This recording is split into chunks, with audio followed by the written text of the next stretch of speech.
সংঘর্ষ বা এই ধরনের ঘটনা খুব একটা আমাদের নজরে আসেনি, আপনাদের নজরে থাকতে পারে মেবি, কিন্তু যেটা আশঙ্কা ছিল তার চেয়ে অনেক অনেক কম।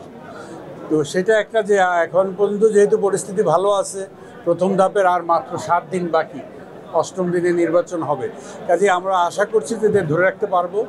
আর যেটা বললেন যে আমাদের বর্তমান মন্ত্রী যিনি আছেন তিনি কিন্তু কোনো রকমের প্রভাব সৃষ্টি করছেন বলে আমরা জানি না, এবং উনি ভোট যাতে সুষ্ঠু সুন্দর হয় সেটার জন্য বলেছেন। আচরণবিধি ব্যাপারে আমি পরিষ্কার বলেছি, এবং একজন নির্বাচনী অফিসারকে বলেছি যে আপনি কোনো একজন প্রার্থীকে 5টা শোকজ করছেন, তা 5টা শোকজ করে আপনার জবাব কি আপনি কি সন্তুষ্ট হয়েছেন নাকি অসন্তুষ্ট? তাহলে আমাদেরকে অসন্তুষ্ট হইলে আপনি আমাদেরকে জানান নাই কেন?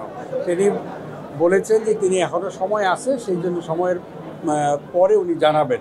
এবং এইটাই বলেছি প্রত্যেককে যে যেখানে যেই রকম কঠোরতা অবলম্বন করা দরকার আচরণবিধি লঙ্ঘনের জন্য, যা যদি কেউ করে থাকেন তাহলে তার বিরুদ্ধে কারণ দর্শাত যে যা করার করতে পারবে তারা করবে, আর যেটা তাদের ক্ষমতার বাইরে সেটা আমাদেরকে জানাবে। আমরা আগের মতো অতীতে যেরকম করেছি সেরকমই করব। আমরা ওখানে অতিরিক্ত বাহিনী মোতায়েন, কোস্টগার্ড থাকবে, যেহেতু এটা নদী বিদ্যুতে একটা ইউনিয়ন আছে, এবং ওই আরেকটা জেলা আরেকটা উপজেলা ক্রস করে যেতে হয় ওখানে।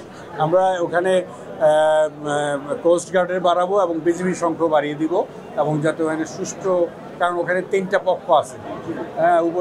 জাতীয় সংসদ নির্বাচনে যে 3টা পক্ষ আমি সবগুলিই জানি, সেই 3টা পক্ষই আবার এখানে তাদের প্রার্থী আছে। কাজেই ওখানে একটা বড় ধরনের আজকের আলোচনা আসছে, বিভিন্ন জন বলেছেন, একজন না বহুজন বলেছেন, আপনারাও বলছেন, আমরা ওখানে স্পেশাল নজর দিব। পরশু নির্বাচনে 79% বন্ধ হয়েছে এবং সর্বনিম্ন 51%-এর মতো। আমরা আশা করছি যে জাতীয় নির্বাচনে সে বেশি থাকবে এবং ভালো একটা পার্সেন্টেজ আসবে ইনশাআল্লাহ। প্রাক্তন মন্ত্রীদের উনিও একই কথা বলছেন, উনি আমার কাছে ইভিএম চেয়েছিলেন, কিন্তু আমরা কুমিল্লা ইভিএম দিতে পারছি না, কারণ কুমিল্লা একটা বড় জেলা।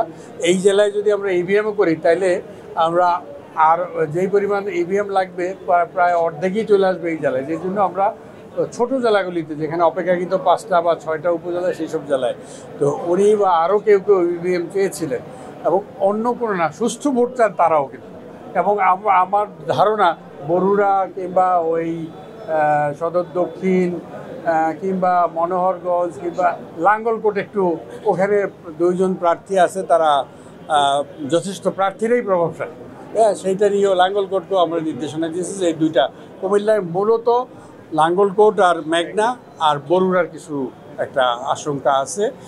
বিভিন্ন রকমের ঘটনা এখন পর্যন্ত ঘটেনি, তবে আশা করছি ঘটবে না ইনশাল্লাহ। আমাদের সতর্ক নজরদারি থাকবে সবাই মিলে। এখানে কুমিল্লার সুন্দর একটা সম্পর্ক, অনেকগুলি নির্বাচন করেছি আমি। কুমিল্লায় 3বার না 4বার এসেছি, আপনি যথার্থই বলেছেন।